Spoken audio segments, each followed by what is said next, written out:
Ben, on va commencer parce qu'il y a Ouais. tellement de belles Oui! choses qu'on a à dire. Simoneau, bienvenue à notre podcast. Merci à vous Merci, deux. ben merci d'être là, Merci à vraiment. toi. Ouais. On a pensé à toi depuis longtemps, en fait, pour faire cette discussion-là, puis d'avoir un épisode avec toi, parce que tu as tellement de belles choses à dire. À chaque fois qu'on se parle, c'est super intéressant, les sujets qu'on aborde, puis je pense que les auditeurs vont vraiment beaucoup aimer. Puis ça se différencie de beaucoup de nos autres épisodes également, parce qu'on va vraiment rentrer dans le vif du sujet de l'agriculture biologique, du nature, des certifications et OK. surtout de ce que vous êtes en train de faire avec la régénération et tous Oui. les beaux projets que vous avez en cours. Donc, un petit résumé, on commençait un peu à te présenter. Dans le fond, toi, Simon, tu es le maître de chai, le vigneron derrière le domaine La Bauge, Oui. à Brigham, en Estrie. Oui. Tu as repris les rênes du domaine que tes parents ont fondé en 1986. Ouais. Ça fait 40 ans quand même que le domaine Et existe. Il n'y en exactement. a pas beaucoup au Québec que ça fait si longtemps qu'il Non, existe, non? l'orpailleur, Oui. les arpents de neige. Attends, non, Les ça autres sont arpents de fermés. neige. Ah C'est non, quoi ils ont ça, les planté à arpents de l'époque, neige? mais ils OK. sont fermés. Il y en a Cep quelques-uns, les cep cours d'argent, je d'ardoise, pense, le ça cep fait Ça d'argent. d'argent, Ouais. oui. longtemps. Il n'y en a pas beaucoup là, qui sont encore up and Ancré dans running. ce Là. métier-là.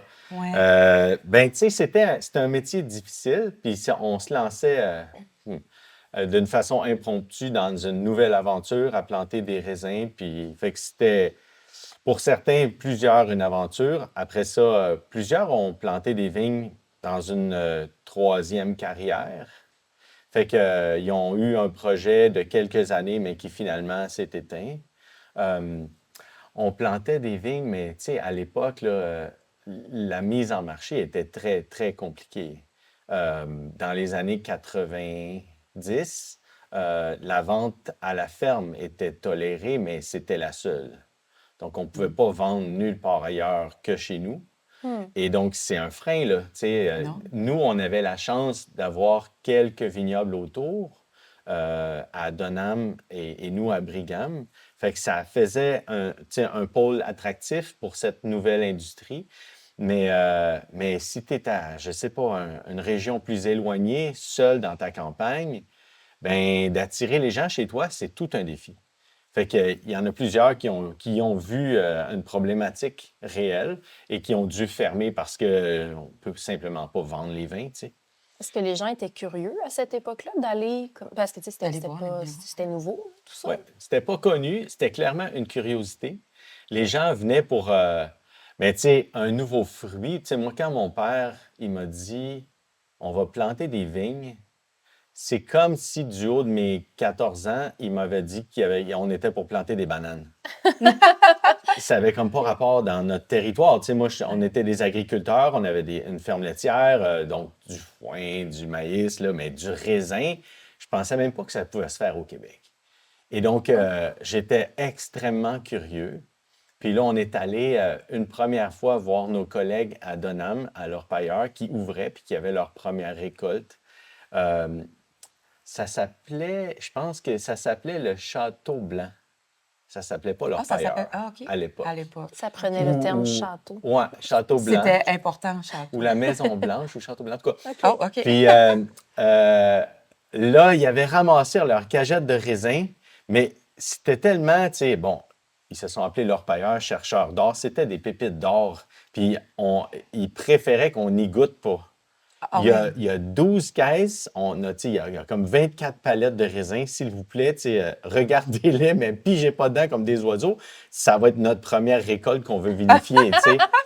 Fait que OK. j'étais parti, mais j'étais tout jeune. Puis là, j'ai fait, hein. Fait que c'est tout de suite devenu une curiosité de dire, waouh, des raisins, ils sont tellement précieux que c'est préférable qu'on n'y goûte pas. Et donc, quand on a eu nos premiers raisins, là, tu sais, c'était qu'est-ce que ça goûte vraiment, tu sais, des raisins. Puis oui, effectivement, ça pousse au Québec. Fait que ouais, c'était une curiosité. Puis les gens c'était de l'agrotourisme. Fait que les gens, ils venaient pour voir, goûter nos premiers essais vinicoles. Ton père, pourquoi il a décidé de faire du vin? Du vin. Mon père, c'était un agriculteur. Je peux pas dire qu'il était, tu sais, ce serait pas fin. Je dirais pas qu'il était visionnaire, mais il était aventureux. Et J'aime ça. il aimait ça, essayer plein d'affaires, tu sais. Fait que, il a planté des vignes. On avait un ami d'enfance qui s'appelait, décédé récemment, mais qui s'appelle Alain Brault, qui est un pépiniériste des Québécois. Et Alain avait un lien avec notre famille depuis mon jeune enfance. Je l'ai connu, il m'a rencontré et j'avais 2 ans. Ah oui? Et donc, Alain avait planté un vignoble, justement, qui s'appelait les Arpents de neige, dont je parlais Ah tantôt, oui. à Donham. Et les Arpents de neige, bien, il y avait la maison, puis 53 000 pieds de terrain autour, fait que c'était restreint. Puis là, il y avait besoin de terrain, fait qu'il y avait l'œil sur notre coteau à Brigham, sachant qu'il y avait une belle exposition. Chez nous, c'est un peu gélif comme lieu, plus qu'à Donham. Mais il y avait des beaux attributs, c'était un beau coteau avec beaucoup de lumière, puis un sol qui était super propice. Fait qu'il a convaincu mon père de planter des vignes là. Et il a dit, ben, est-ce qu'on pourrait louer votre champ et planter des vignes? Puis le père, il a fait, ben oui, tu sais, ça va être intéressant de voir pousser d'autres choses que du maïs chez moi. Fait qu'il a tout simplement loué sa parcelle de terre. Puis après la première année, tu sais, pour eux, qui avaient leur vignoble à Donham, de venir jusqu'à Brigham en tracteur pour sarcler, nettoyer les plantes, c'est juste 20 minutes en auto, mais en Oui, tracteur, c'est oui. une expédition. C'est là. long. Tu sais, fait que finalement, la parcelle était moins bien entretenue, puis ça achalait un peu mon père. Fait qu'il a fait, écoute, je vais racheter la plantation, on va produire les vignes, puis on vous vendra la première récolte, puis on vendra les récoltes suivantes. Ah ouais. Ah Fait que c'était oui. comme ça, comme on s'est lancé dans la viticulture, puis éventuellement, quand il a reçu son premier chèque de la première récolte, il a fait « Oh, je pense qu'il va falloir faire d'autres choses que ça. » Ah Parce que ouais. c'était, tu sais, le prix au kilo du raisin à l'époque, c'était beaucoup trop de travail pour ce que Pour ce ça que ça rapportait, valait. tu sais. Ouais. Fait que, dans le fond, on a utilisé notre ancienne laiterie, qui était un bâtiment pour faire le lait, qu'on a modifié pour faire du vin. On a pris nos anciens réservoirs à lait qu'on a modifiés pour faire du vin, que j'ai encore Ah d'ailleurs chez moi. oui. Ouais. Et puis, Wow! on a engagé une personnalité de l'époque quand même, Alain Bélanger. C'est un grand sommelier du Québec qui était précurseur. Puis à l'époque, il étudiait pour les concours internationaux. Et la première ou la deuxième année, je ne sais pas trop, mais il avait remporté troisième meilleur sommelier au monde quand Ah même, oui, quand même. Alain. Fait que Alain faisait les cuvées chez nous de nos premières années. Fait qu'on a appris avec lui, tu sais tout l'aspect sanitaire autour du vin, puis la protection, puis tu sais, il faut protéger de l'oxygène, puis les boyaux doivent être dans un état. Tout ça, c'est un nouvel univers pour nous. Oui. Ah ouais, nous qui étions agriculteurs, là, tu sais, où on fait un peu n'importe quoi, là. Fait que j'ai grandi là-dedans. Donc, de 14, 15, 16, 17 ans, je travaillais aux côtés de mon père, aider Alain à faire les vins. Puis, éventuellement, bien, avec le temps, il y a eu Luc Roland aussi qui travaille maintenant au domaine Saint-Jacques, qui a fait les vins chez nous de 93 à 96. Puis en 96, bien, c'est là où j'ai pris la relève. Fait que je venais d'être diplômé à l'ITA, à l'École d'agriculture. Est-ce que c'était clair pour toi depuis toujours que tu allais prendre la relève, dans le fond? Non, ça a toujours été bien clair que je voulais rien savoir de prendre la relève. C'est vrai? Ah oui, vraiment? Ah oui, Ça, c'est OK. manqué, C'est hein? intéressant. J'ai manqué mon coup. Mon père a eu 6 enfants, puis on était tous vraiment intéressés à l'agriculture, mais mon père était... il disait au premier, il dit, bon, moi, je suis le seul être humain sur la Terre qui a le droit de donner et dédonner. Fait que fais-toi pas d'histoire, fais-toi pas de... Tu sais, pense pas à... Je t'essaye, puis on verra si ça marche. Fait que chacun de mes frères et sœurs ont tenté de reprendre la ferme, mais on est tous jeunes à 20 ans, tu sais, 19, 20 ans, quand on veut reprendre l'entreprise agricole. Puis le paternel qui, lui, a monté il fait comme, OK, t'es pas assez sérieux. Ben, peut-être à 20 ans, on cherche des blondes, puis on veut sortir, puis Ah fait Ah que oui, fait t'es comme, pas là, prêt tu de l'as penser à pas, ta là, t'es pas à ton carrière. affaire. Ouais. Fait que swipe, prochain. Fait qu'ils les ont tous passés. Puis moi, je me disais, ils sont 5 en avant de moi, c'est sûr que j'aurai pas la ferme, fait que pense à l'autre chose, tu sais. Fait que je dis, je vais retourner à l'école, je vais aller à l'école, je vais à l'école longtemps, puis je ferai un autre métier autour de l'agriculture. Mais, Caroline, mon père est tombé malade et malheureusement, ben tous les autres étaient partis, fait qu'il a fait, OK, ben il reste toi. Ça te Oh. Ah, tente-tu? c'est vraiment par dépit? Ouais, ben, tu sais, c'est Ah, un peu c'est ça, comme là. triste un Il petit fait peu. comme, écoute, il y a le vignoble, moi, je m'en vais, là. Fait que si ça t'intéresse, ben, tu sais, viens-t'en. J'ai encore un peu de temps. Puis, fait que j'ai travaillé pendant 2 ans à ses côtés. Hmm. Et, ben, en fait, 1 an et demi, il est décédé après ça. Puis moi, j'ai vu ça comme, ben, tu sais, un grand défi de valoriser ce qu'il avait fait dans toute sa Mhm. vie. Puis j'ai voulu poursuivre son projet parce que il est parti vraiment en me donnant une bonne poussée dans le dos, en me disant, tu sais, voici les outils, voici qu'est-ce qu'il va. Puis je pense que, tu sais, après qu'il a vu mon sérieux, je pense qu'il avait vraiment confiance que ça pouvait poursuivre ce projet-là. Fait que, fait que ouais, je me suis lancé là-dedans, puis j'ai jamais arrêté. Tu t'as jamais regretté non plus? J'ai jamais regretté. C'est tellement un métier intéressant. Intéressant de création, intéressant de faire naître une nouvelle industrie du vin qui n'existait pas à l'époque. Tu sais, fait qu'on, la majorité des entreprises qu'on connaît sont un peu en compétition dans leur marché. Mais à l'époque, il n'y avait pas beaucoup ça. Il y avait beaucoup plus d'entraide. Parce que notre problème à tous, c'est qu'on ne pouvait pas vendre du vin à l'extérieur. Fait qu'on avait un grand défi de vente. Fait qu'on s'est tout de suite fédérés en association, puis on a commencé à travailler ensemble pour tenter d'ouvrir les marchés, puis en même temps de faire des vins qui sont de meilleur en meilleur. Fait qu'il y a eu beaucoup d'échanges entre les vignerons au départ pour s'entraider à améliorer nos vins. Et c'est toujours resté dans notre industrie, cette espèce de convivialité, entraide, échange. Euh, et moi, je trouvais que c'était un milieu fascinant. Puis j'avais l'impression d'être un joueur dans une équipe plutôt que d'être un travailleur qui doit combattre. Fait que, et moi, j'aime ça, travailler avec les gens, puis travailler en équipe. Fait que j'ai adoré ce milieu-là. Ouais. Ah, mais c'est merveilleux, mais puis ça paraît aussi avec ce que tu es tu sais, tout ce que tu as fait depuis les 30 dernières années. Tu sais, tu continues, en fait, à travailler avec les autres vignerons, puis à pousser un petit peu les limites, puis à explorer, puis à faire avancer. T'es aussi, toi, ton père était peut-être pionnier, Oui. visionnaire, aventurier, mais toi, tu es aussi ça. Tu as hérité un peu de Ouais, ce c'est sûr. côté pionnier-là. Puis t'as tellement l'air sur ton X, moi, je trouve. Tellement! Là. Non, mais chaque fois qu'on te parle, je me dis, oh mon Dieu, il est tellement passionné. Puis ça fait pas 3 ans que tu as ton vignoble, là, Ouais. ça fait longtemps. Puis tu as cette même flamme-là, puis cette même passion-là. Quand Ouais. t'en parles, c'est vraiment le fun. Ben merci, c'est le Ouais. fun que Vraiment. ça émane ça. Je dirais que, tu sais, pour rester intéressé dans un métier, ça prend un contexte. Puis il y a beaucoup d'évolutions autour de la vigne et du vin. Il y a plusieurs personnes qui s'y intéressent puis qui viennent nous rejoindre dans ce métier-là. Fait qu'il y a beaucoup de nouvelles rencontres aussi. Puis il y a tellement de défis qui nous projettent toujours vers l'avenir qui fait en sorte que ça reste un métier qui est stimulant. C'est un métier qui est touche à tout aussi. On fait beaucoup de choses. On est des agriculteurs, on est des transformateurs. Après ça, on fait de la mise en marché, du marketing, de la vente. On doit faire de la politique pour changer les normes.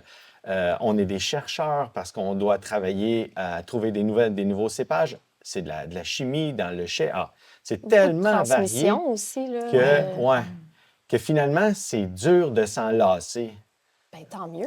malgré les années, malgré les défis qui nous arrivent. Ouais. Ben merci de continuer à avoir la flamme parce que Ouais. c'est beau à voir. Puis, Vraiment. puis d'ailleurs, c'est ça, c'est vraiment, là, on arrive dans le vif du sujet Oui, aussi de pourquoi qu'on t'invitait. Moi, je propose qu'on ouvre le vin avant de tomber dans le vif du sujet. On peut-tu Ah, faire ça? on va faire ça, puis on va en parler après de la Ouais. bouteille. Parce que, ben, ouvrons la Je bouteille. me permets. En fait, c'est parfait. on n'a pas encore vraiment abordé dans le podcast l'idée tu sais, de culture biologique, de nature. On en a parlé parce qu'on connaît les concepts, tu sais, grosso modo. Puis on a reçu Steve. Puis on a aussi, reçu là. Steve, ouais, Oui, mon fameux collègue. Steve, ton collègue. Ouais. Mais on n'a pas parlé à personne de en fait, la transition entre le moment où vous étiez plus en conventionnel, puis quand tu as décidé de travailler un peu plus de façon biologique, nature, puis là, maintenant, on arrivera après à la culture régénératrice. Steve, mon Dieu, je savais que j'allais Ça me va. mélanger dedans. Pas Les- facile à dire Non. ce mot-là, hein? T'as fait ça. Bon, Je te laisse goûter juste pour Ah, être sûr d'accord. que c'est... vous êtes certifié biologique depuis 2016. Est-ce que vous étiez dans les premiers Mhm. vignobles? Non, hein? Non, il y a eu des précurseurs avant nous. Euh, euh, Carole et Mario des Négondo Les ont Négondos, été les premiers vignerons biologiques certifiés. Ensuite, Mike et Véro, nos voisins au le Pervenche. Pervenche. Et puis plusieurs autres après ont suivi. Euh, et nous, on est arrivés comme... On a pris cette voie-là en 2016. Euh, J'avais beaucoup de questionnements sur le bio, sur la nature même du projet et sur l'état des vignes, puis tu sais, comment le vignoble euh, pouvait s'exprimer ou, tu sais, dans des conditions où il n'y avait pas de produits.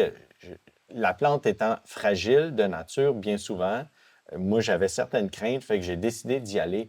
On est, euh, on a commencé notre transition en 2016, mais on l'a terminé en 2021, je pense, parce que j'y suis allé parcelle par parcelle.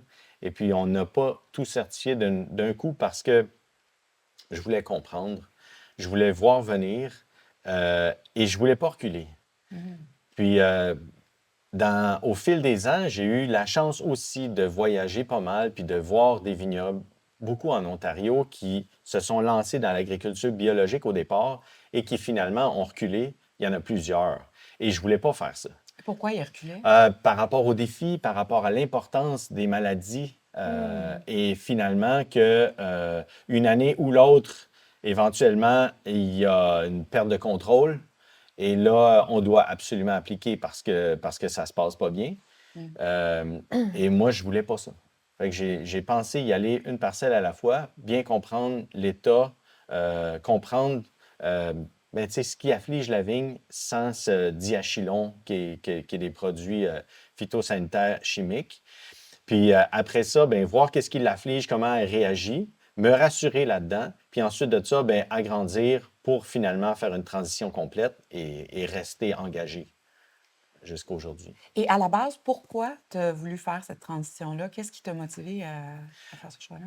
Bien, j'ai fait 20 ans de culture de vignes conventionnelle. J'avais vraiment besoin deux choses. J'avais premièrement besoin d'un défi personnel. J'avais besoin de voir au-delà de tout ça, qu'est-ce qu'on pouvait faire. Fait que pour ma compréhension, je voulais comprendre la vigne sans artifice. Puis la deuxième chose, c'est un défi de notre époque. On doit tous se remettre en question sur nos façons de faire et puis éliminer les produits phytosanitaires chimiques et les engrais chimiques de notre environnement, puis les herbicides. Ben pour moi, c'était une réflexion nécessaire à tout le moins. Après ça, si ça fonctionne, tant mieux, mais fait que je me suis dit, c'est mon devoir de l'essayer et je vais tout faire pour que ça fonctionne finalement. Tu disais, ta deuxième raison pour pourquoi tu as parti, que tu as pris la voie là, de culture biologique. Donc, la deuxième raison pour laquelle j'ai décidé de le faire, c'est un défi du temps, là, de notre époque. On doit tous un peu revoir nos façons de faire, puis voir qu'est-ce qu'on peut faire, qu'est-ce qu'on peut changer dans notre quotidien pour améliorer nos conditions. Fait que, ben, j'ai pensé faire ma part, puis moi aussi penser à l'agriculture biologique. Ouais. Ah, c'est génial. Puis Mhm. de bio, après, est-ce que c'est à ce moment-là que Steve est entré dans l'aventure, puis que là, vous avez fait un peu plus comme nature complètement? Puis est-ce que tu es capable, même juste pour nous positionner, qu'est-ce que ça prend pour devenir biologique? C'est quoi la différence entre le conventionnel et le biologique? Juste Oui. pour qu'on remette les bases, parce que ça va être important après aussi quand on va commencer Absolument. la Donc, démarche. pour être agriculteur biologique certifié, on ne doit pas utiliser aucun produit chimique de synthèse dans nos vignes. Donc, aucune fongicide ou herbicide ou engrais chimique dans nos vins, sur nos sols. Et puis, dans les vins, ben, c'est un peu moins limitatif. En fait, tous les produits œnologiques qu'on utilise, il faut que ce soit des produits biologiques. Et puis, il y a une certaine quantité de soufre qu'on peut mettre, mais il y a une norme à ne pas dépasser qui est quand même assez élevée. Mais donc, c'est assez. Tu pas de produits chimiques, finalement, dans les produits, OK. tant sur la ferme Mmh. que dans les vins. Excellent. Puis après, nature, est-ce que tu te considères comme nature aussi? Ben, tu Ou sais, je vinifie librement. Je ne m'attache pas tellement à un terme, mais on essaie de ne rien ajouter quand c'est possible dans les vins. Fait qu'on n'enlève rien, on n'ajoute rien. Maintenant, on écoute aussi le produit tel qu'il est, puis comment il s'exprime, puis on voit. Fait que je pense que ce que j'ai décidé de faire, plutôt que d'être interventionniste sur le vin, je nous offre le temps. Et donc, si le vin ne s'exprime pas à la hauteur de ce qu'on souhaite une année, ben, on va attendre la deuxième année, et la troisième, et la Mmh. quatrième, pour éventuellement que ce vin-là trouve son équilibre ou sa personnalité. Puis, on ne se gêne pas non plus pour assembler les millésimes euh, vers éventuellement des Solera où il y aurait un assemblage perpétuel de millésimes. Je trouve que, tu sais, l'objectif, c'est de ne pas maquiller les vins, de les garder intègres, puis après ça, dans le temps, les assembler avec leur meilleur pair pour créer des cuvées. Mmh. Et puis ces cuvées, qu'elles soient libres finalement. Ça fait en sorte que il y a des années où on crée des cuvées, puis ça fait en sorte aussi qu'il y a des années que les cuvées ne reviennent pas parce que on a fait autre chose. On a évalué que tu sais, le vin s'exprimait autrement, puis de cette façon-là, on n'a rien encore qui ressemble à ça, fait qu'on va faire un nouveau vin, nouvelle étiquette. Puis Vous êtes beaucoup dans dans l'expérimentation l'expérimentation, aussi, ouais. là. on est dans une créativité libre. Mmh. On se laisse la possibilité de faire les assemblages qui nous semblent les plus pertinents.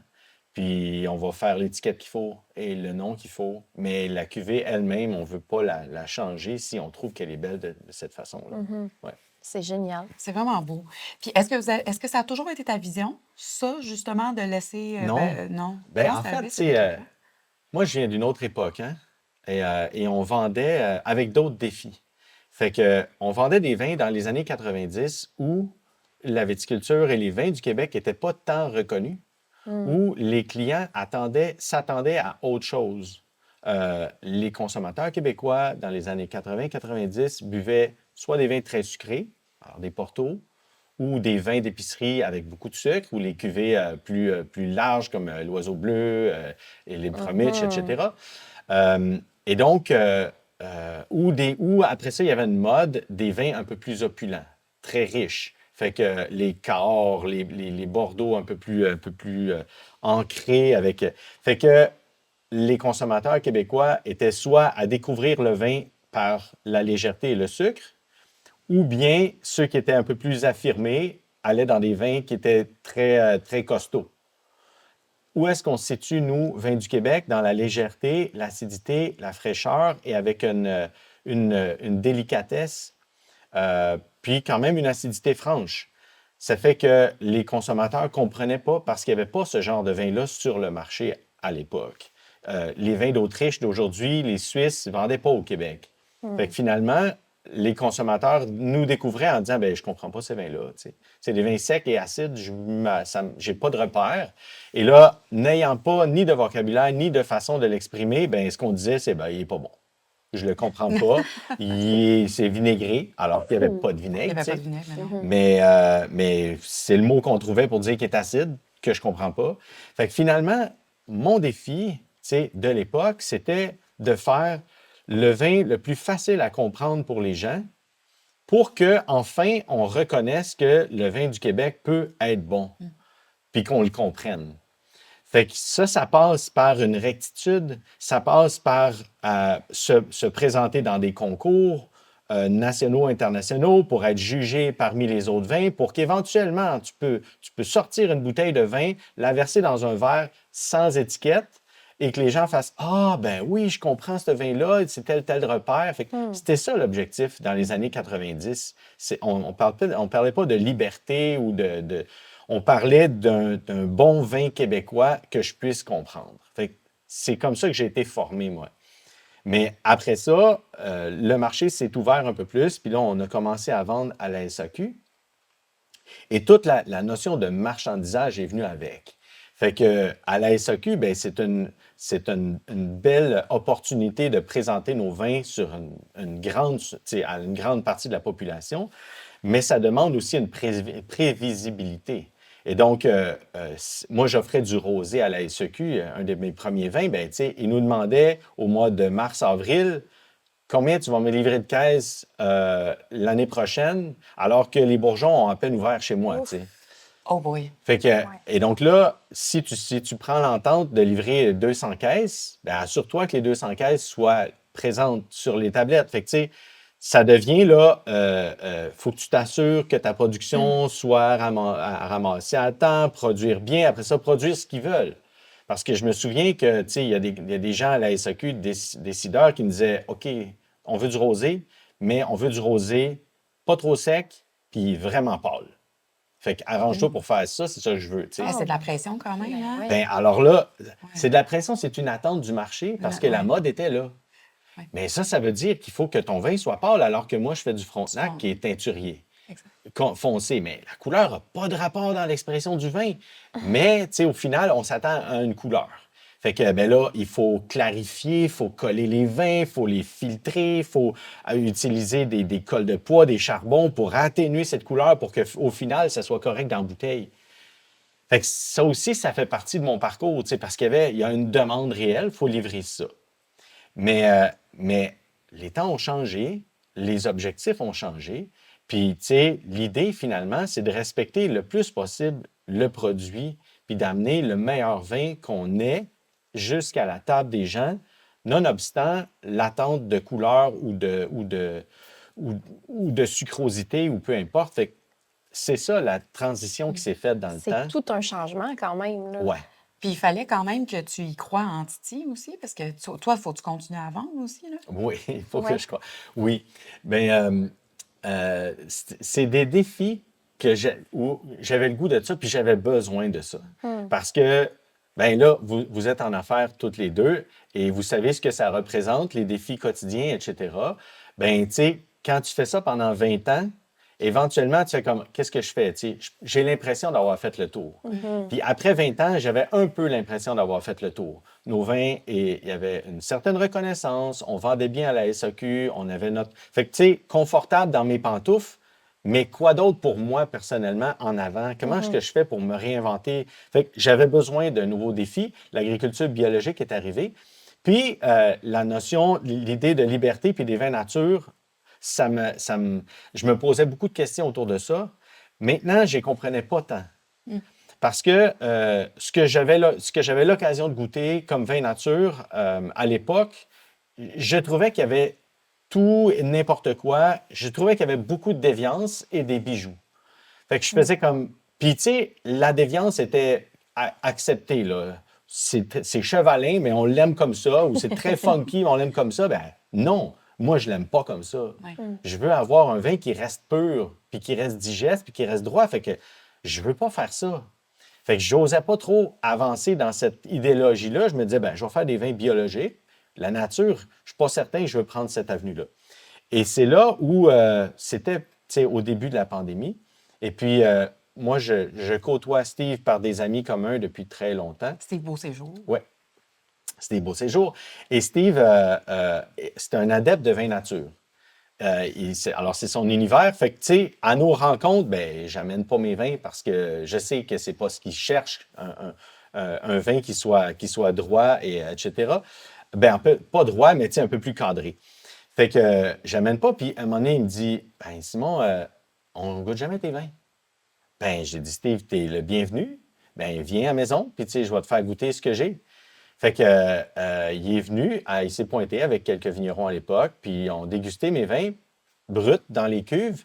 Et en fait, ben, je pense qu'ils ont beaucoup, beaucoup aimé ce qu'ils ont dégusté.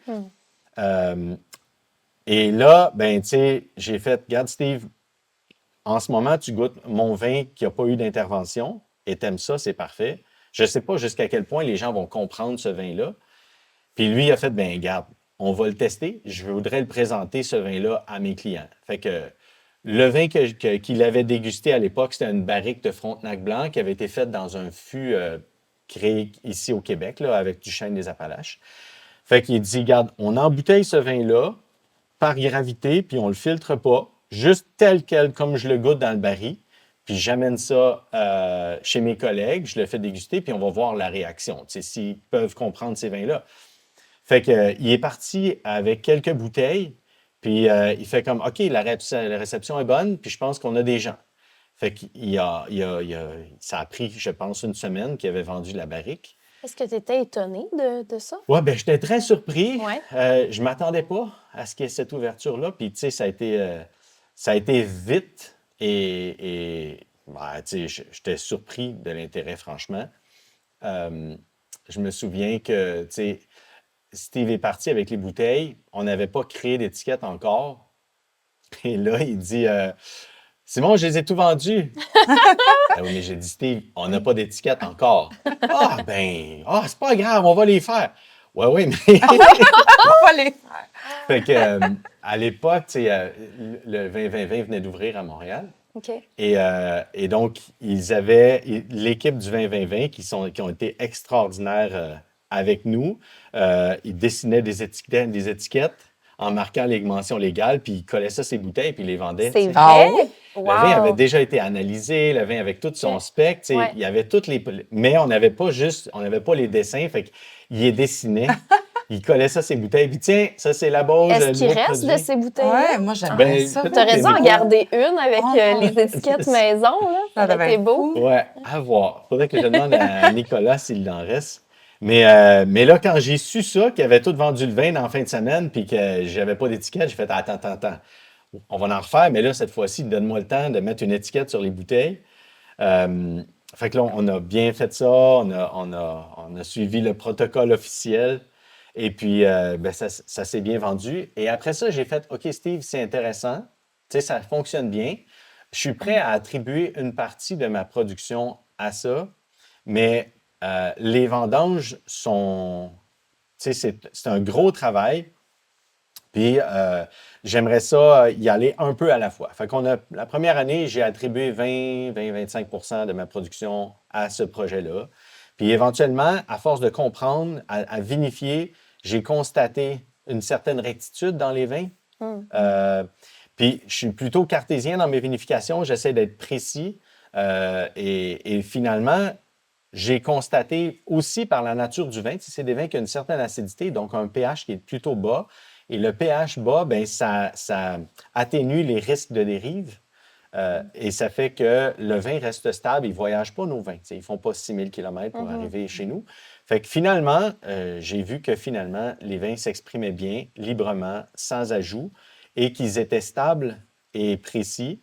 Fait que j'ai fait, ben OK, on va poursuivre l'aventure. Puis c'est là où on a attribué 2 ou 3 ans plus tard 100 de notre production à cette Ah ouais, ça a été vite quand même. idéologie-là. Ouais. Les aimais-tu? Excuse-moi, Ouais, non, vas-y, Marie. vas-y. Est-ce que tu les Ben, aimais, j'ai toi? toujours, tu sais, Ouais. j'ai toujours fait mes vins moi-même. Fait que j'ai toujours aimé les vins que je faisais. Cependant, je pensais pas que les gens pouvaient comprendre les vins bruts comme ça. Et moi, j'ai trouvé fantastiques fantastique. Je les aimais beaucoup dans les fûts directement, mais j'aurais pas osé amener ça à la table parce que je me disais, tu sais, c'est brut, c'est pas adouci, c'est pas filtré, il y a une turbidité. Est-ce que les gens vont comprendre? Je pensais pas. Mais il semble que oui. Puis c'était un nouveau marché parce moi, je vendais très peu dans les restaurants, je vendais surtout à la SAQ finalement. C'est ça que j'allais te demander, en fait, parce que Steve, lui, a approché des restaurateurs. Ouais. Puis toute cette production-là a été vendue à des restos. Ouais. Avant, est-ce que tu vendais dans des restos? C'était Très surtout SAQ, puis les gens qui... Fait que ça t'ouvrait tout un nouveau marché, Ouais. finalement. Puis tu sais, Steve est ami avec des restaurateurs Ouais. qu'on aime, là, tu sais, Ouais, des places ouais. le fun. Fait que tu devais être content quand même de voir tes vins Absolument. sur des tables de restos. Oui, c'est sûr que Ouais. ça a apporté beaucoup de lumière. Puis, tu sais, c'était une toute nouvelle aventure. Et moi qui avais besoin aussi d'un nouveau champ, un nouveau terrain de jeu, j'ai trouvé ça, tu sais, une belle aventure. Maintenant, il y a eu tellement d'engouement que ça n'a pas pris de temps qu'on a dû sortir de la SAQ parce qu'on ne pouvait plus livrer à la SAQ. Tous nos vins étaient attribués au marché de la restauration et des buvettes et des petites épiceries. Fait que finalement, ben, ça a transité vers la restauration. On a même, je pense que c'était en 2003, fermé notre boutique chez nous Vous aviez parce plus que de j'avais vin? plus assez de vin pour répondre à la Oh, demande. wow! Ouais. Et finalement, en 2024, on a réouvert, puis on est encore ouvert. Tu sais, ça nous a pas fait de bien de fermer parce que on s'est aussi aliéné plusieurs personnes qui venaient au vignoble depuis tellement d'années Mm. que, ben, tu sais, fait que le fait de pouvoir recevoir les gens à nouveau, le fait de pouvoir parler de notre projet, l'expliquer, expliquer les nuances dans les vins, je pense que c'est super important. Puis je pense pas on va refermer à nouveau la boutique chez nous. Le lieu est magnifique aussi, Ah oui, là. c'est Ouais. C'est vraiment le fun. Puis vous, Ouais. tu sais, vous faites des événements aussi Ouais. et Des tout. mariages. Ouais, Ouais. quelques-uns. Ouais. Est-ce que la clientèle qui à l'origine, achetait les vins plus conventionnels a suivi? Est-ce que tu as senti qu'ils vous ont lâché avec Pas le... tant. Pas tant? C'est génial, ça. Ah non, en fait, ils n'ont pas suivi. Ah, ils n'ont pas Ah, suivi. Non. Ah, excuse-moi. Ben, oups. ils s'attendent. Il y a une partie de gens qui aiment ce genre de vin-là, une clientèle qui est moins large, mais qui a plus soif.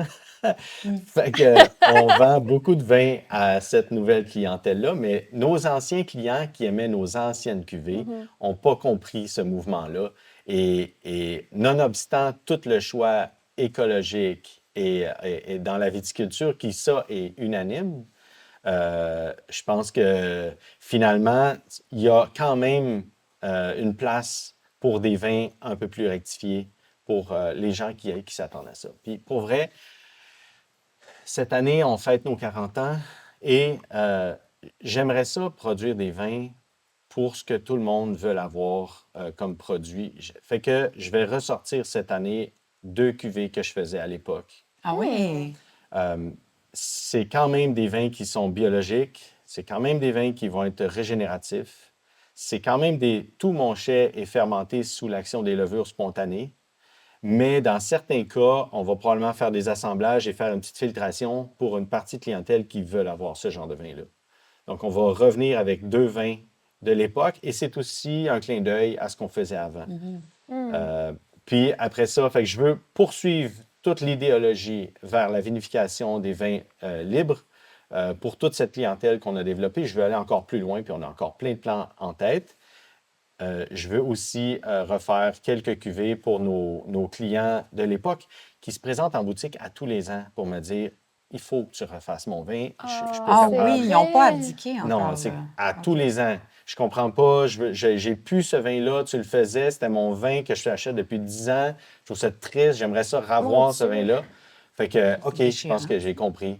J'ai compris. Tu as compris le Puis message. je vais refaire une petite. Ça sera pas des grosses quantités, mais j'aimerais ça Ces refaire ces gens-là vont vins-là pour ces apprécier gens-là. aussi. C'est ça, exactement. Puis c'est le fun parce que ça va aussi, tu sais, même si tu fais de la filtration, je veux dire, ce sera pas, tu n'auras pas tout ce que tu faisais comme manipulation dans le temps, tu Non. le feras pas. Fait que ça va être quand même, ça va respecter la vision que tu as développée aussi. Ben, tu sais, sur l'agriculture, tous les vins sont traités de la même façon. Et dans le chai, toutes les mousses sont vinifiées sans ajout de soufre et avec levure spontanée.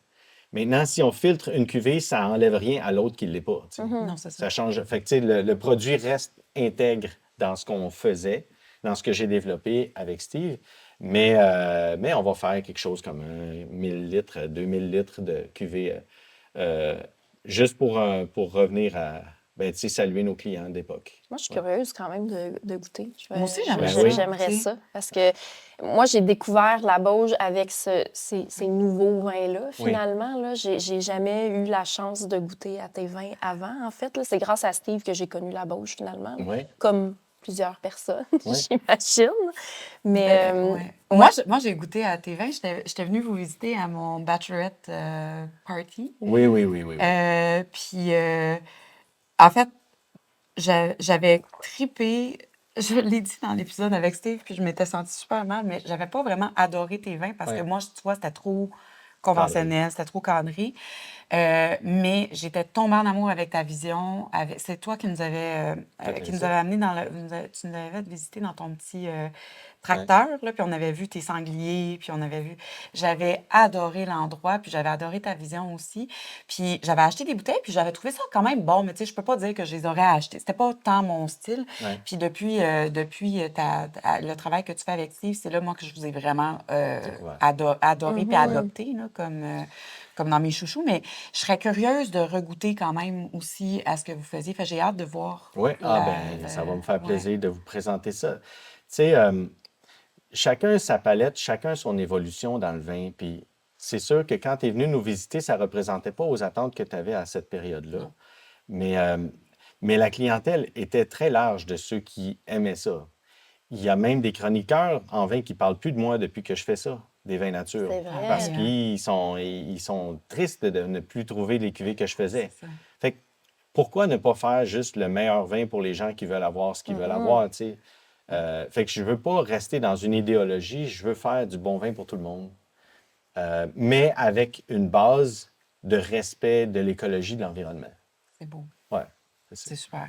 D'ailleurs, on reparlera, on reviendra parce que là, tu as dit quelque chose tantôt qui m'a titillé un peu. Tu as dit on a plein de beaux projets pour l'avenir, puis tout ça, mais ça, on va en parler à la fin. Oui, Mais vu que les projets ne manquent jamais pour toi, là, avec Steve, vous avez vraiment réussi à faire plusieurs belles cuvées aussi, plus nature. oui.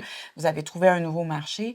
Puis c'est quand le moment où tu t'es dit, bon, ben là, c'est pas assez ce que je fais pour l'écologie, pour l'environnement, puis que tu as décidé de faire cette transition-là vers la viticulture régénérative. Et peux-tu nous expliquer ce que c'est Oui, Oui. aussi, c'est ça. avant même de parler de transition, là? Qu'est-ce que la Qu'est-ce que ça culture, implique, qu'est-ce que tout ça ça? implique? Alors, ça vient une certaine limitation. Quand j'ai commencé à faire de l'agriculture biologique, j'ai vu tous les avantages environnementaux de ne plus utiliser de produits chimiques dans mon champ. Je le constate pour la qualité de l'eau, pour la qualité de l'air, pour notre environnement. Et c'est déjà, tu sais, c'était déjà un bel avancement. Mais pour ceux qui ne sont pas biologiques, eux vous diront que parfois, ils trouvent que c'est moins écologique d'être biologique.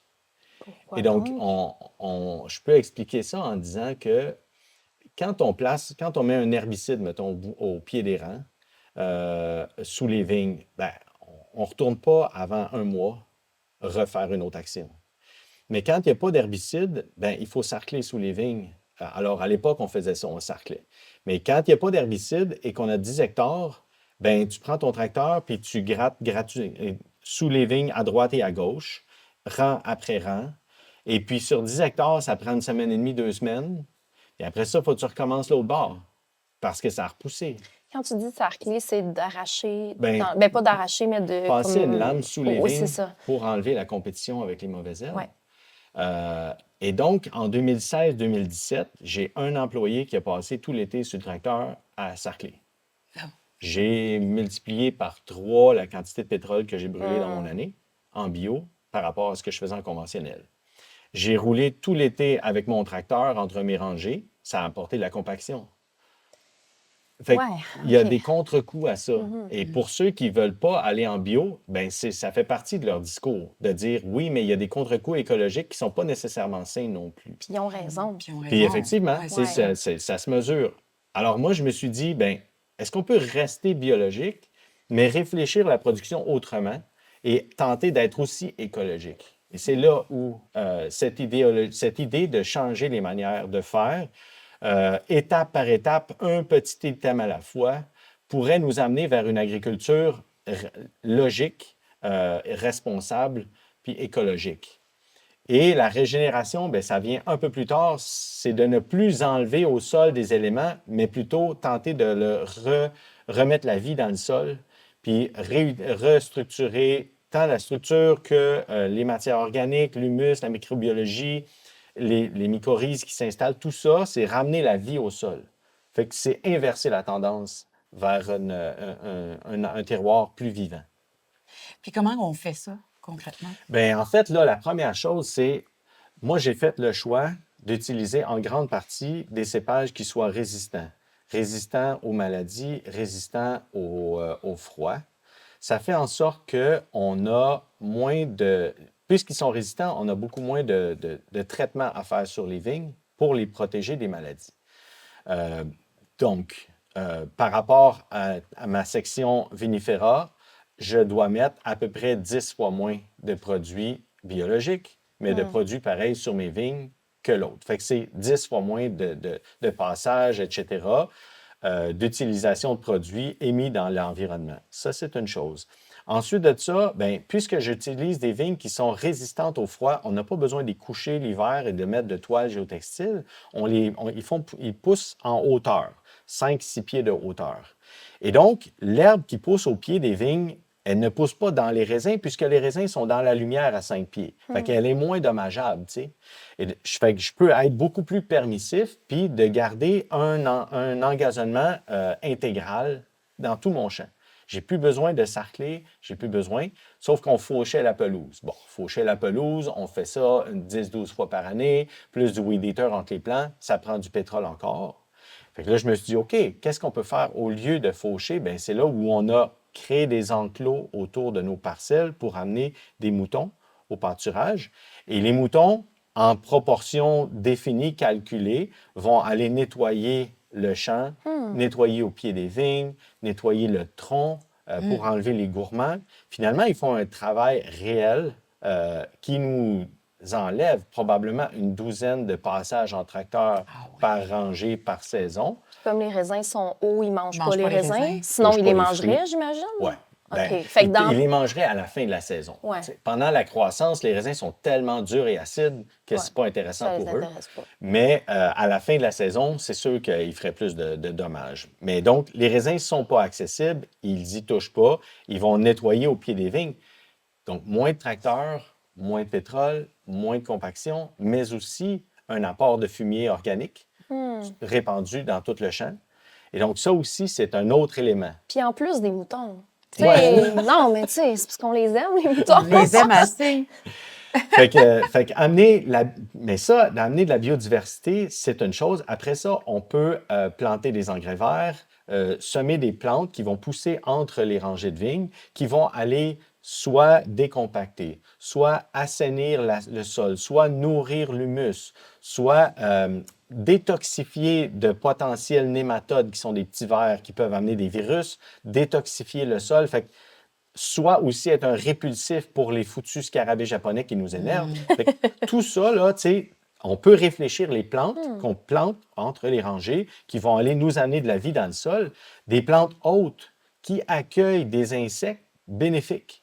Parce que là, si tu n'as pas de plantes, puis si tu es sur un sol gardé à nu, un peu comme on voit, mettons... En Champagne. Ouais, ben Champagne, Ben- mais aussi en Bourgogne, Ouais. où c'est que des vignes.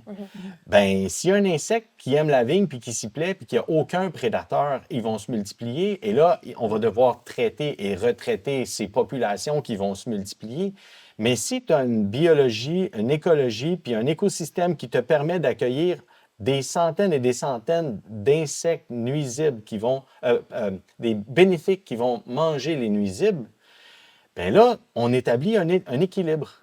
Et tu n'as plus besoin de traiter ou très peu parce qu'il se crée un équilibre dans ça. Fait que c'est une réflexion item par item où tu crées un écosystème autour de la vigne pour la rendre plus résiliente.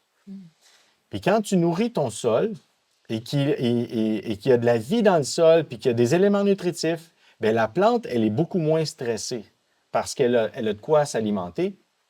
Une plante moins stressée, ça fait une plante plus vigoureuse, qui a plus de chlorophylle, puis qui est capable de mieux capter la lumière pour faire du sucre, mais qui est aussi une plante moins stressée, ça dégage, ça a une couleur forte, puis ça dégage un autre arôme, puis ça fait en sorte que les insectes s'attaquent aux plantes faibles. OK. Fait que si tu as un vignoble qui est fort, les insectes, ils vont aller ailleurs. Fait que ça, c'est une autre affaire, tu sais, qui arrive. Puis une plante qui est forte a plus de résilience, de résistance aussi face aux maladies. Fait que c'est de virer le truc à l'envers. Tu sais, on a traité pendant plusieurs années les vignes comme une monoculture dans un environnement presque stérile, nourri par des engrais chimiques qui vont donner des aliments ponctuellement, comme du gâteau aux vignes qui poussent avec orgueil, mais d'une façon non naturelle. Puis, ben, ça fait en sorte que l'humus s'amoindrit tout le temps, tout le temps, tout le temps. La matière organique amoindrit tout le temps, tout le temps, tout le temps. Les vignes sont de plus en plus stressées, donc plus de maladies, plus d'insectes. C'est un cycle qu'il fallait inverser.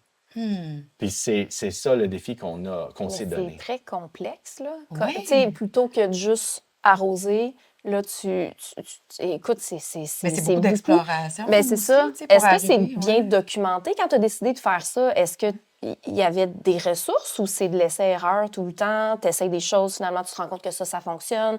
Écoute, ça me Ben, semble... tu sais, on peut lire beaucoup sur ça. On peut aussi voyager, Ouais. voir les vignobles qui nous inspirent un peu partout sur la planète. Fait que c'est ce qu'on a fait pour aller piger des idées à droite et à gauche, voir l'applicabilité dans notre secteur, puis essayer ces techniques-là, puis on avance tranquillement. Je pense qu'il reste encore beaucoup de chemin à faire, mais on a initié ce mouvement-là. Puis je pense que c'est une belle, belle avenue. On le voit Ben, comment c'est la très vigne beau. réagit. Ouais. Ouais, c'est ça. Oui, c'est ça. Fait que c'est assez concret. Là, là, ça fait depuis 2024?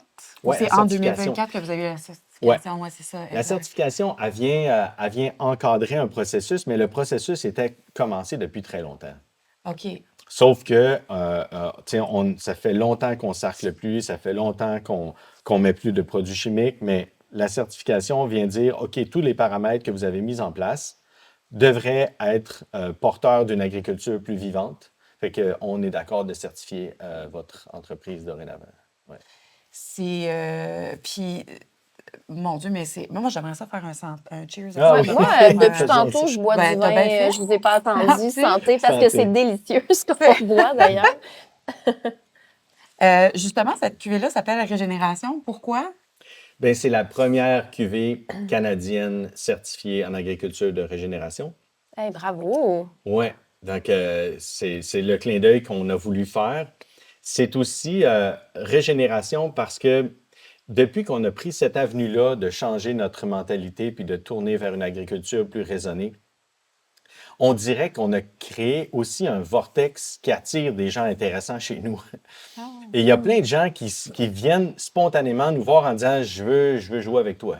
Je veux venir chez toi, je veux participer à quelque chose. Fait il y a comme aussi un écosystème humain de plein de gens qui viennent participer avec nous à ce changement-là. En plus de mes deux garçons qui s'intéressent à la viticulture et qui veulent aussi. Fait que régénération, c'est aussi une nouvelle génération autour d'un projet.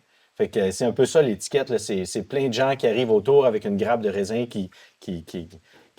au centre. Fait que c'est un renouveau tant agricole que dans la philosophie que ça représente cette cuvée-là. Et c'est franchement délicieux. Ah, Ouais, c'est merci. vraiment C'est très beau. vraiment, vraiment beau. Ouais, régénération, en fait, c'est une grande majorité de vignes adaptées à notre climat. Donc, c'est une grosse partie de Frontenac blanc avec 10 de l'acrescent, qui est un autre cépage qui est aromatique, qu'on a macéré, et un 10 de Gewürztraminer, qui lui est un vinifera européen, qui nous apporte un peu de profondeur, des petites nuances qui est différentes, mais un 90 d'une cuvée qui est authentique de notre terroir. Puis le 10 bien, le Gewürz, c'est un cépage que je cultive depuis quelques années, que j'aime beaucoup aussi, qui nous apporte toute une autre palette d'arômes. Oui. Avant, est-ce que vous aviez que des hybrides ou... parce que je pense qu'on a lu que là, tu étais à 70 d'hybrides. 75 Ouais, d'hybrides. 80 d'hybrides. 80-20 serait ma cible. J'y suis Ouais. pas encore. J'ai plus de vignes adaptées résistantes que ça, mais ce serait ma cible. OK. J'ai pas toujours, tu sais, on a commencé avec mon père, on avait du Céval blanc, qui est Ouais. un hybride français, mais qui doit être protégé l'hiver. OK. Donc ça, du Chancellor, on avait aussi. Puis à l'époque, on avait planté quelques variétés de vinifera, du Bacchus, du Ortega, du Gamay. À l'époque, on n'utilisait pas de toile géotextile, on butait les vignes. Puis, les résultats étaient mitigés tant dans la productivité que dans la résistance aux maladies. Je trouvais que les plants étaient extrêmement sensibles aux maladies. Je trouvais que ça faisait pas de sens de traiter autant que ça. Fait que j'ai laissé ça de côté. En même temps, en parallèle, on a planté en 93 une première parcelle de recherche chez nous pour la viticulture, tant chez nous que québécoise. Puis, on avait planté donc une vingtaine de variétés issues du programme de recherche au Minnesota. Et donc, on a tenté ces cépages-là une première fois. Puis, déjà, je voyais que la réflexion était plus naturelle. On traitait peu les vignes. On n'enterrait pas les vignes. Ils pouvaient pousser et nous produire des raisins sans buter. Fait que je trouvais que c'était une production qui était tellement plus logique que je me suis tourné vers ça rapidement. Évidemment, c'était les premiers cépages. Fait que, il y a eu des rencontres heureuses et moins heureuses dans le type de vignes qu'on avait à l'époque. Et on a appris à vinifier ces cépages-là, puis appris à les cultiver aussi. En 2000 ou en 99, j'ai planté une nouvelle parcelle de recherche qui était la nouvelle génération à l'époque, donc des Frontenac, la Crescent, Marquette, pour encore une fois apporter un autre profil à nos vins, mais encore des vignes résistantes. Et puis là, ça fait 25 ans qu'on travaille sur ces cépages-là. Et l'an passé, j'ai planté une nouvelle parcelle de recherche sur les nouveaux cépages qui ne sont pas encore disponibles au Québec, qui n'ont pas de nom, Ah oui. mais des nouvelles variétés, une troisième génération qui va nous propulser vers demain, avec des vins encore plus nuancés, avec des acidités plus basses, avec des textures intéressantes, des vins rouges avec un côté soyeux, velours, des tanins, C'est plein de donc bien le choses fun. super intéressantes qui nous projettent vers l'avenir, finalement. Est-ce que c'est conjointement avec Véronique, des cuvées de Véronique, cette parcelle-là? Parce qu'elle nous avait parlé qu'elle était beaucoup impliquée Ouais. chez vous. Alors, Véronique, on a 2 parcelles de recherche chez nous.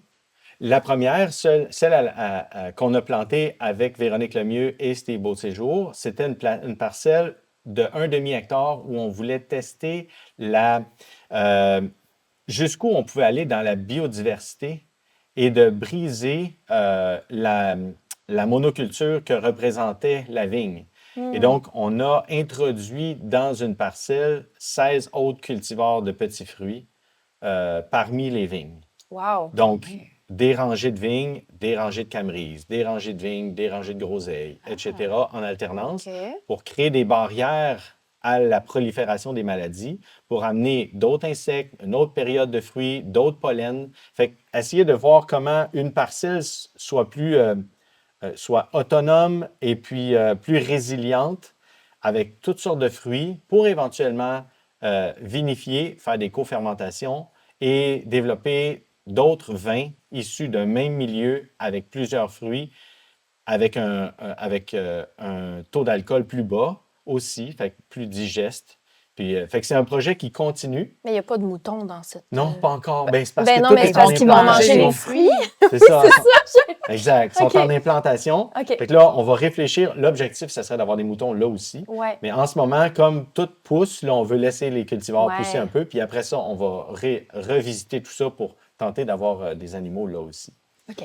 Mais donc, ça, c'est une parcelle de recherche. Mais la nouvelle parcelle qui a été plantée l'année passée, c'est l'hybrideur Tom Plucker, qui est un Américain qui travaille avec Alain Brault, donc notre pépiniériste québécois, qui sont venus me voir en mars ou février-mars 2025, et qui m'ont dit Simon, on serait intéressé à mettre tous nos cépages chez toi. On voudrait avoir une seule parcelle de recherche au Québec dédiée à ces cultivars-là. On aimerait ça Wow. qu'elle soit à la Bauge parce que j'avais fait les 2 autres avant.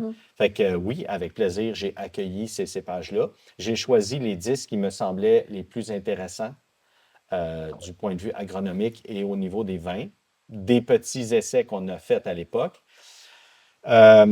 Maintenant, bon, Alain étant décédé cette année, malheureusement en janvier, on va élargir un peu la parcelle pour accueillir d'autres cultivars que je n'avais pas sélectionnés, mais je ne peux pas les laisser tomber puisqu'il n'est plus là pour faire le travail. Fait qu'on va aussi inclure ces cépages-là pour avoir un tableau encore plus large puis pouvoir travailler. Maintenant, c'est une parcelle qui est à la Bauge, mais je voudrais que ce soit un projet collectif.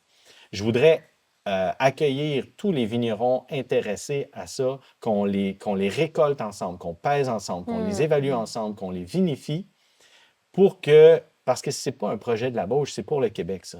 C'est des nouveaux cultivars pour tous. Fait qu'il faudrait ça serait le fun que tout le monde qui a un intérêt lève la main, qu'on le fasse ensemble, qu'on les comprenne ensemble. On va tous avancer plus vite.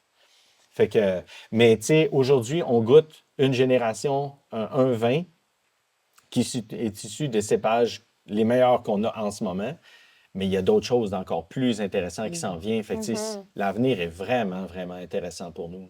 Et pour vous, j'espère. Ah, ben tellement. Ouais. Puis, est-ce que tu le sens, cet intérêt-là, déjà, d'autres vignerons qui voudraient s'impliquer dans le projet? Oui, puis non, on ne l'a pas beaucoup annoncé encore parce que les vignes ont été plantées l'été passé. Fait que j'en ai pas parlé tant que Ils ça sont tous Ils encore. jeunes sont tous, ouais, encore. c'est ça. Ouais, je pense que c'est les gens qui gravitaient autour de la recherche au Québec qui, eux, sont au courant parce que, ben, tu sais, parce qu'on a compris la nouvelle avec Alain et donc on doit se fédérer autour pour poursuivre le projet. Ouais. Et c'est là où on a dit, ben, les plans sont chez nous finalement. Fait que, ben, tant mieux, tu sais, la parcelle a été sauvée, fantastique. Maintenant, on va travailler ensemble vers demain, tous ensemble. Hey, c'est tellement intéressant. Ça devient un genre de laboratoire pour tout le monde, Oui. finalement. Ben, tout le monde, je veux dire. Ben, tous les vignerons Les intéressés vignerons, à cultiver ouais, ce c'est genre de ça. vigne-là, c'est absolument. Puis dans l'optique de l'échange et tout, que hey, c'est le C'est fun. beau, Oh, je c'est trouve ça super super beau. Ouais. motivant. C'est beau de Vraiment. voir que tu travailles autant Ben, sur en l'avenir, hein, collaboration. Puis, tu sais, Ouais. ouais. c'est aussi stimulant parce qu'aujourd'hui, dans le monde du vin, il y a une certaine morosité. Je parle au niveau planétaire. Ouais. Tu sais, il y a de plus en plus de gel en Europe. Il y a une morosité parce que la consommation réduit, ce qui est une bonne chose, mais aussi il y a des vignerons qui doivent arracher des parcelles. Il y a plus de compétition, il y a plus de pression sur les maladies parce que les cépages sont affligés par des vignes des maladies de plus en plus virulentes en Europe. Fait qu'il y a une certaine morosité un peu partout qu'on sent. Mais je trouve encore qu'au Québec, tu sais, nous, les petits vignerons du Nord, un des plus petits vignobles au monde et un des plus récents, on a encore cette énergie de Gaulois Mhm. d'avoir du plaisir ensemble puis de, tu sais, faire lever une industrie encore et encore. Encore à ce jour, on vend au Québec seulement 1% de vin québécois à nos gens. C'est vrai? C'est tout? 99% vient de l'étranger. OK. Fait qu'il y a de la Il place y a pour de la nous. place pour tout le Ben, monde au Québec, certainement là. qu'il y a de la place. Ouais. C'est ça. Alors, si on s'entraide, si on plante, si on fait de mieux en mieux et que les gens donnent une chance aux cépages d'ici puis à nos vignerons, imaginez comment tout ce projet-là peut lever, boire enfin des vins locaux qui ne font pas 6000 km pour arriver chez nous et puis qui est beaucoup plus riche pour notre agriculture, notre économie, nos collectivités. Notre conseil d'administration de notre association des vignerons a fait une étude pour se rendre compte que finalement, quand on vend une bouteille de vin québécoise au Québec, c'est 3 fois plus payant qu'une bouteille de l'extérieur pour notre collectivité. Tu sais. 3 fois plus payant. Fait que ça aide des auberges, ça aide des hôtels, ça aide toute une région touristique. Fait qu'au final, on va tous gagner si on se tient ensemble, qu'on fait découvrir des meilleurs vins, puis que ce projet-là peut lever le plus possible. Ben, on vous le souhaite On vous le tellement. souhaite énormément. Ouais. Qu'est-ce que ça va prendre justement pour les... tu sais, on parle beaucoup des hybrides puis que c'est pas connu, on n'a pas d'arôme, on n'a pas de référence. Oui. Qu'est-ce que tu penses que ça va prendre pour que les gens justement adoptent les vins québécois? Oui. Bien, en fait, les vins québécois, c'est une grande famille, tu sais, puis on peut avoir des cépages adaptés, on peut avoir des vinifera. Tout ça est à glorifier parce que c'est une culture raisonnée. On a, je pense, une des régions où il y a le taux de vignerons biologiques certifiés qui est par capita qui est quand même élevé. Fait que déjà, il y a un bel engagement, puis tu sais, on sait la tâche que ça représente d'être vigneron québécois. Fait que moi, j'ai juste le goût de parler de vin québécois dans son ensemble et quel que soit l'encépagement. Cependant, c'est vrai que là, puisque moi, je suis beaucoup engagé vers les cépages résistants, bien oui, je peux expliquer pourquoi je le fais. Et ta question, en fait, c'est qu'est-ce qu'on va faire pour que les gens se les approprient, ces Oui. saveurs-là? Dans le fond, premièrement, il faut deux choses. Je pense que les vignerons doivent comprendre ces cépages-là encore plus au niveau vinicole parce que c'est des cépages qui sont plus compliqués à vinifier que les cépages traditionnels européens. On doit disséquer les vins pour comprendre quel sera l'apport de la peau, de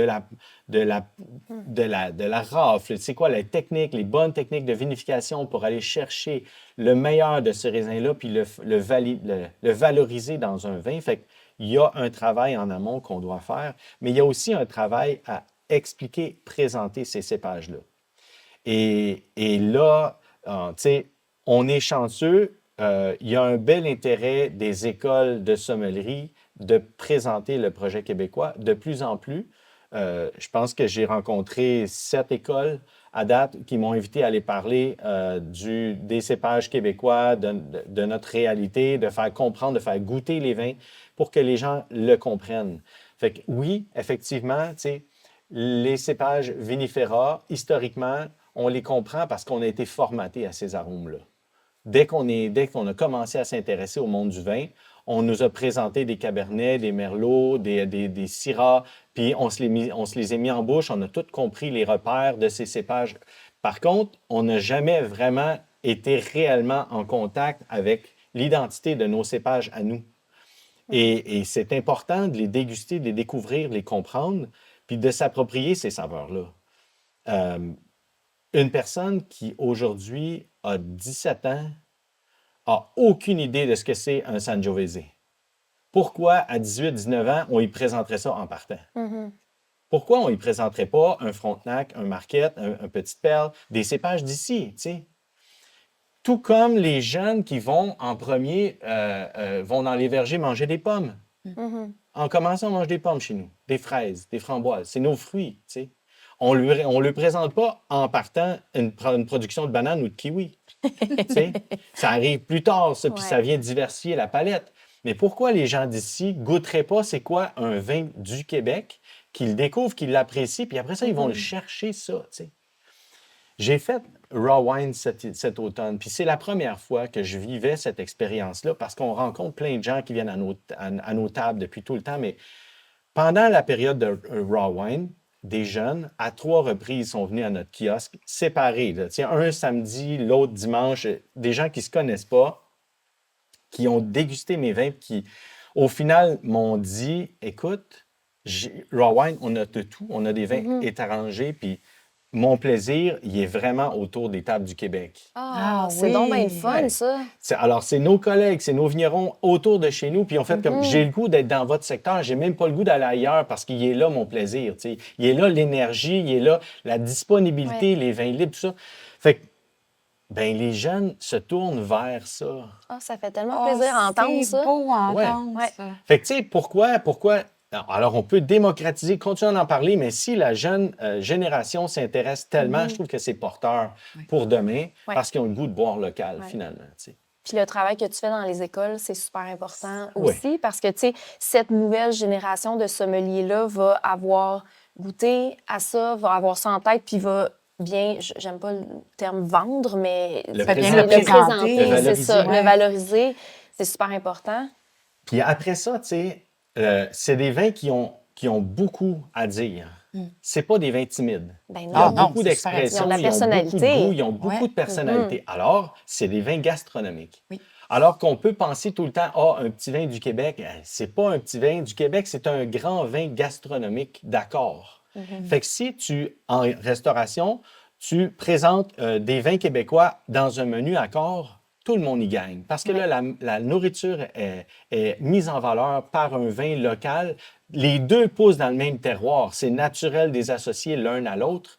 Et ça fait des expériences gastronomiques qui sont enrichissantes, nouvelles. Si on cherche toujours la nouveauté, là, qu'est-ce que tu as de nouveau? Bien, j'ai quelque chose de nouveau. Ton produit qui vient de chez toi, goûte-y, découvre-le.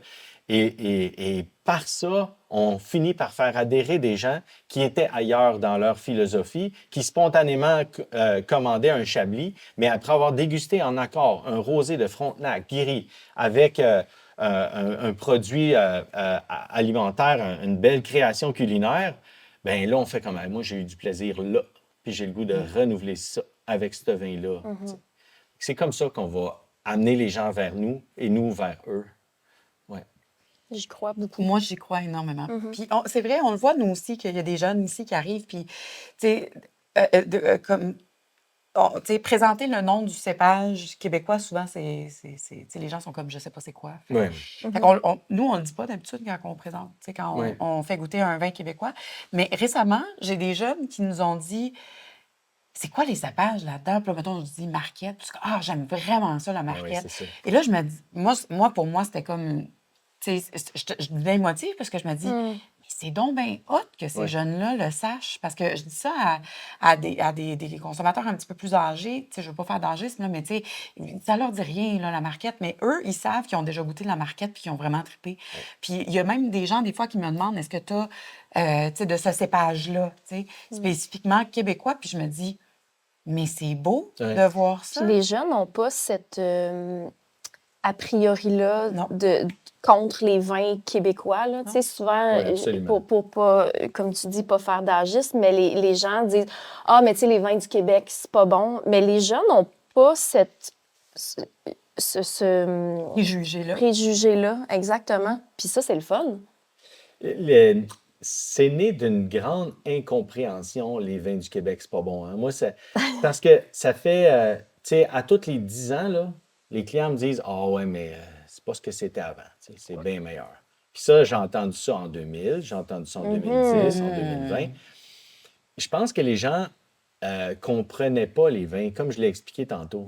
Puis, tu sais, pour le plaisir, j'ai réinvité il y a pas longtemps Alain Bélanger chez moi pour faire un petit clip puis parler des vins de l'époque. Puis j'ai dit, Alain, toi, tu faisais les vins à l'époque, là, et tu étais un grand sommelier québécois, le plus grand qu'on aille à cette époque-là. Tu sais, c'est quoi? Tu avais un palais international et tu faisais le vin. C'est sûr que tu faisais pas du mauvais vin. Fait qu'il fait, ben non. Les vins qu'on faisait, ils étaient bons. Tu sais, c'était du Céval pour ce que le Céval peut offrir, mais un bon vin bien balancé, peut-être trop cadré pour l'époque parce qu'on voulait tellement protéger notre récolte.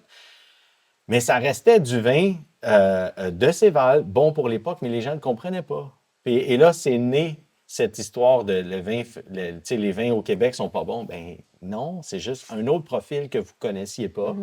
Maintenant que vous connaissez de plus en plus. Et maintenant, dans une planète viticole qui se réchauffe partout, euh, l'acidité est perdue. Et les vins européens, les vignerons européens sont obligés de vendanger au mois d'août pour garder une certaine forme d'acidité franche dans leur vin, alors qu'il n'y a pas de maturité phénolique, puis il n'y a pas de... Alors que nous, on l'a, cette belle acidité vive, franche dans nos vins. On n'a pas besoin de la volatile pour établir une certaine correction d'activité, d'acidité. Le vin, il l'a en soi. Fait que, on a aussi cette chance-là d'avoir encore cette fraîcheur authentique dans nos vins qu'on sait maintenant valoriser et puis mieux encadrer pour qu'elle soit plus acceptable et acceptée et comprise. Qu'est-ce qui s'en vient pour vous? Ben, plein de choses. Moi, j'ai l'impression d'être en transition personnellement. Là, c'est ma 30e année de vigneron à la tête de la Bauge. Et j'ai deux enfants qui lèvent la main, Liam et Thomas, qui s'intéressent à ce monde-là.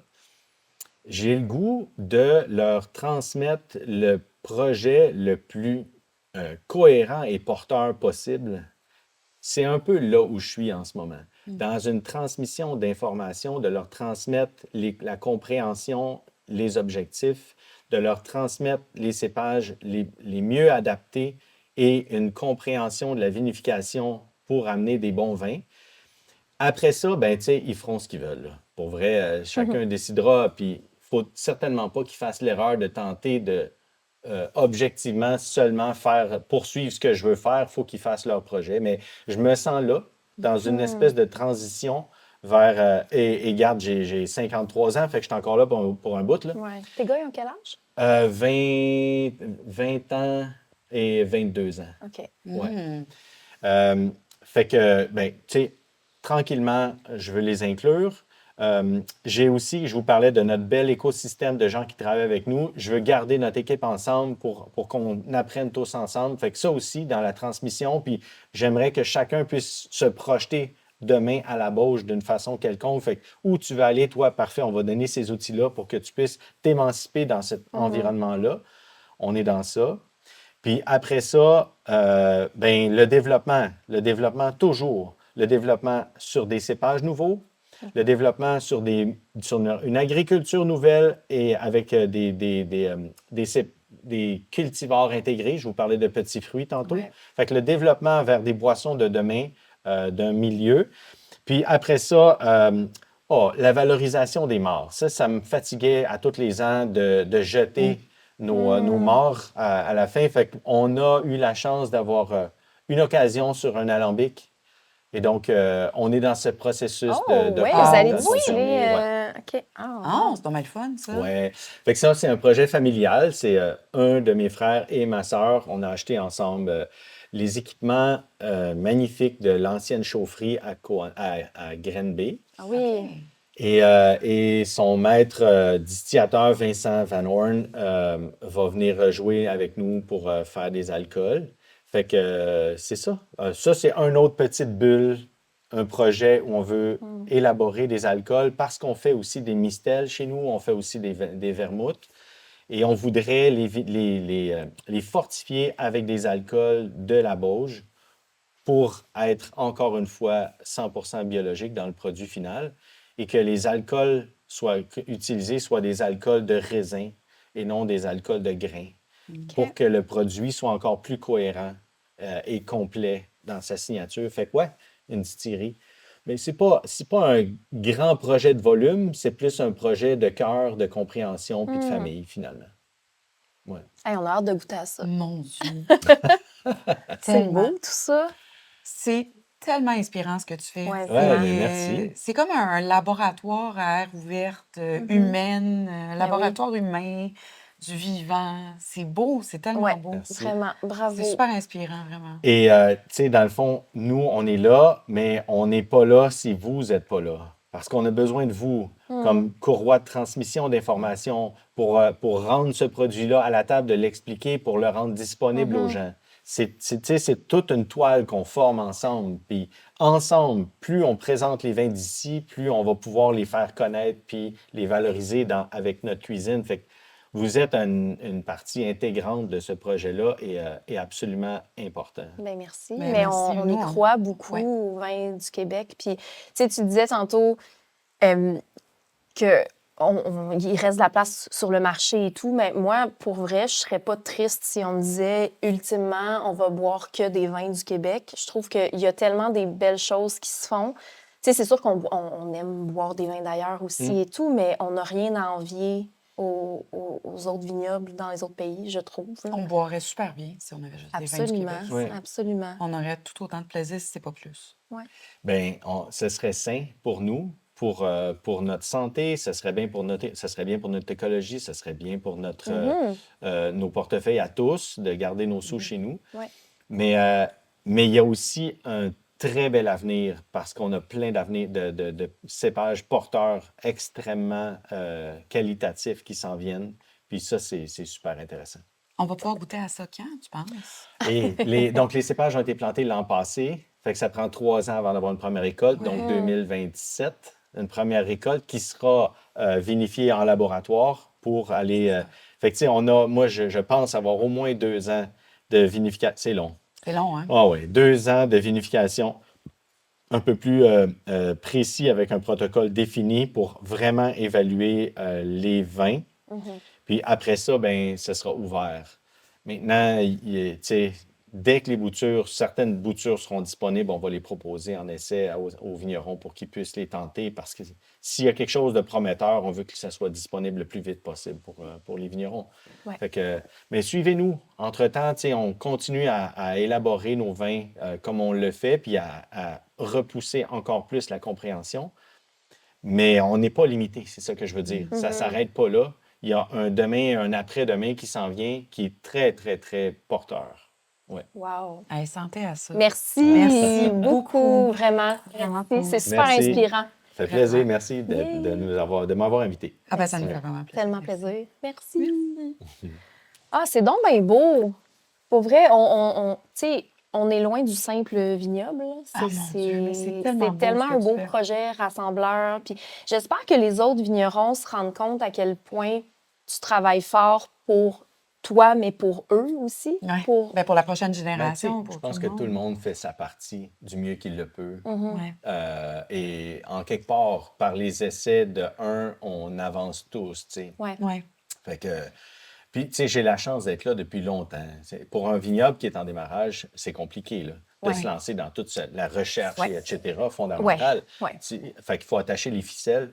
Et donc, mais moi aussi, j'ai commencé à un moment donné, puis j'étais content d'avoir eu des mentors qui me donnaient de l'information. Fait que pour le prochain, tu sais, ce sera plus facile. Puis quand ils auront l'opportunité, eux autres aussi vont vouloir amener les choses un peu plus loin, là. Ouais.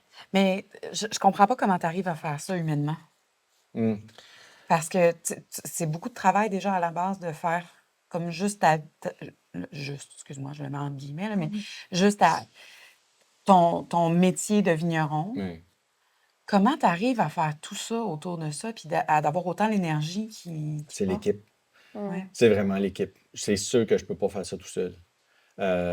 Steve Beauséjour a un rôle primordial, c'est notre communicateur. Lui, il parle. Puis, tu sais, vous avez connu la Bauge par Steve. Ouais.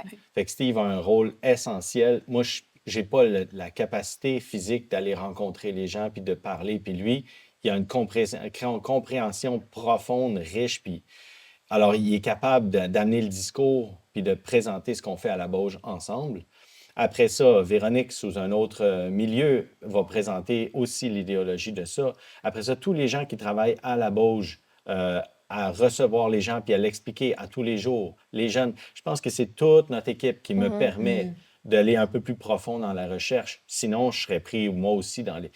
Puis Marine, mon assistante, qui qui m'enlève tout ce poids administratif, Ouais. elle est essentielle. Ouais. Fait que, tu sais, moi, ça me permet de me concentrer sur l'essentiel et le vin et demain. Ouais. Puis, tu sais, tu prends le temps aussi de... Comme quand je suis allée te voir pour faire une déguste, j'étais avec mon chum puis mon ami Joël, tu sais, t'as pris comme vraiment un long moment avec nous, j'en revenais pas. Quand je suis revenue, je disais à Catherine, ben voyons donc, il est tellement généreux, tu sais, il a pris un après-midi, puis il y a Mathieu Lachapelle qui est arrivé aussi, Oui. parce que là, il faisait un truc pour... il était ambassadeur Bonjour Québec et tout ça, mais t'as vraiment pris du temps, puis ça, c'est tellement apprécié, puis je pense que ce temps-là que t'as pris avec nous, ça s'est tellement étendu, dans le sens que chaque personne qui était là cette journée-là avec Ouais. toi en a parlé à d'autres gens, c'est puis ils en ça. revenaient pas. Puis je suis certaine qu'il y a plein de gens qui sont allés à la Bauge dû à ça, parce qu'on en parlait, puis on était comme, mais c'est extraordinaire ce qu'ils font là-bas. Puis c'est ça, c'était vraiment précieux, ce moment-là. Ben, tu sais, parler, échanger, expliquer, c'est aussi une partie importante de notre trip de vigneron, tu sais. Le vin, c'est le partage. Ouais. Fait que de pouvoir partager ça avec les gens qui viennent me voir, qui prennent le temps de se déplacer pour venir à la Bauge, pour comprendre un peu plus ce qu'ils ont lu ou entendu, ben moi, c'est extrêmement important quand c'est possible pour moi de m'asseoir avec vous puis d'expliquer les nuances. Puis tu sais, on reçoit beaucoup d'étudiants, beaucoup d'élèves, beaucoup d'écoles. Justement, j'ai 5 cuves de 3000 litres de Frontenac blanc. Une sur le sable, une dans les œufs, une en carbo, une... Ah ouais. Wow. Goûtons ça pour comprendre les Oui. nuances, pour nous amener tous vers demain, tu sais. Fait que, ouais, c'est... Ah, ça, j'aimerais ça faire ça. Ben oui, Petite demande spéciale quand on Ben vient là- te voir Mais on va aller bientôt. vous voir cet été, de toute Oui, façon. c'est ça. Oui, c'est vrai. On a C'est vrai. une On va belle, annoncer ça groupe. bientôt, là. Oui, c'est ça. c'est parfait. Mais on est super excités de pouvoir amener des gens avec nous, justement, parce qu'on se disait, nous, on a la chance quand on va visiter, pardon, des vignobles, d'être reçus comme ça, puis de faire des expériences, goûter des trucs. Puis les gens n'ont pas toujours toujours cette cette chance-là. non, c'est pas Fait vrai. qu'on est bien excités de ça. Merci de Bref, donner ton temps. Ah, ben, oui, merci. à merci, vous. merci. Puis, tu sais, tu remercies ton équipe, mais j'aimerais juste dire, je suis sûre que ton équipe t'a choisi aussi, parce Ben que pour oui. être autant à tes côtés puis t'épauler comme ça, c'est parce qu'il t'a créé vraiment quelque chose de fort, Ouais. là. Ouais. Ben, Félicitations. tu sais, c'est ça, c'est comme une énergie, une boule qui s'est rassemblée, puis qui amène, on en veut encore des électrons positifs, là, Ouais. tu sais. Tout le monde qui vient vers nous, go, venez nous voir, on a de la place, on veut jouer avec plein de gens encore. Et Ouais. merci Ah, merci, encore. Simon. On dirait qu'on vient de faire Ouais. deux conclusions en On vient une. de faire deux Mais je pense conclusions. que Oui. le dernier bout était très important. Ouais, Merci c'est vrai. beaucoup de ta Merci. Ça fait plaisir.